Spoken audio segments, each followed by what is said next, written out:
নমস্কার বন্ধুরা, আপনারা কেমন আছেন? আশা করছি ভালো আছেন। আমাদের চ্যানেলে যদি আপনি প্রথম বা নতুন হয়ে থাকেন তাহলে অবশ্যই চ্যানেলটি সাবস্ক্রাইব করে দিন এবং ভিডিও ভালো লাগলে অবশ্যই লাইক, কমেন্ট এবং শেয়ার করবেন। আজকে আপনাদের সাথে যেই ব্যাপারে আলোচনা করব তা হলো যারা সিংহ রাশির জাতক জাতিকা রয়েছেন আপনাদের কেমন কাটতে চলেছে এই সপ্তাহ, অর্থাৎ মে মাসের শেষ সপ্তাহ কেমন কাটবে সেই ব্যাপারে বলবো। 27শে মে থেকে 2রা জুন পর্যন্ত এই সপ্তাহে শুরুটা আপনার মানসিক শক্তিতে পূর্ণ হবে না এবং আপনাকে ছোটোখাটো বিষয়ে বিরক্ত হতে দেখা যাবে। এমন পরিস্থিতিতে আপনাকে নিজেকে কিছুটা শান্ত করতে হবে, অন্যথায় আপনার খিটখিটে স্বভাব আপনার স্বাস্থ্য নষ্ট করতে পারে। আপনার চন্দ্র রাশি থেকে দশম ঘরে বৃহস্পতির উপস্থিতির কারণে এই সপ্তাহে আপনাকে পরিবারে আপনার ভাবমূর্তি উন্নত করতে আপনার আয়ের চেয়ে বেশি ব্যয় করতে দেখা যাবে।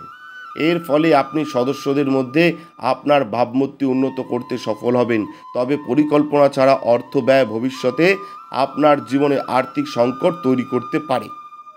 এই সপ্তাহে আপনার পরিবারে প্রচুর অতিথিদের আতিথেয়তা আপনার মেজাজ এবং আপনার একাকিত্ব নষ্ট করতে পারে, কারণ এই সময়ে আপনি বাড়িতে একা কিছু সময় কাটাতে চান, কিন্তু অতিথিরা আপনাকে তা করতে দেবে না। আপনি যদি বিদেশ যেতে আগ্রহী হন তবে এই সপ্তাহে আপনার স্বপ্ন পূরণ হবে।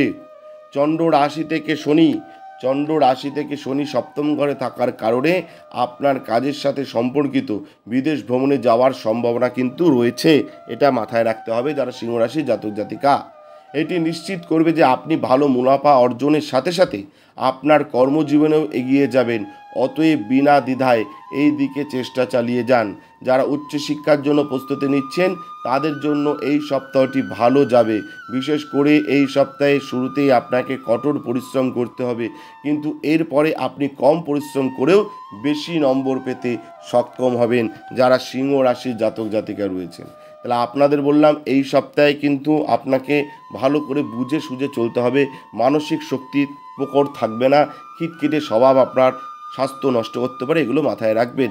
আমি তো বললাম সার্বিক ফলাফল কেমন যাবে, কিন্তু আপনাদের যদি ব্যক্তিগত সমস্যা থেকে থাকে তাহলে আমাদের স্ক্রিনে দেওয়া নাম্বারে যোগাযোগ করুন, আমরা চেষ্টা করব আপনার ব্যক্তিগত সমস্যা সমাধান করবার। প্রচুর মানুষ ফোন করছে, উপকার পাচ্ছে, আপনিও যাতে উপকার পেতে পারেন। ধন্যবাদ, ভালো থাকবেন, নমস্কার। জয় শিব শম্ভু, হর হর মহাদেব, ওম নমঃ শিবায়, জয় জয় তারার জয়, জয় দেবী সিদ্ধিদাত্রীর জয়। আমাদের ভিডিও আপনাদের কেমন লাগছে? আশা করছি ভালো লাগছে। তাহলে অবশ্যই লাইক করুন, কমেন্ট করুন এবং শেয়ার করুন এবং চ্যানেলটি অবশ্যই সাবস্ক্রাইব করে দিন। ভালো থাকবেন, সুস্থ থাকবেন, ধন্যবাদ। এবং সকলে অবশ্যই কমেন্টে লিখবেন জয় শিব শম্ভু, হর হর মহাদেব, ওম নমঃ শিবায়।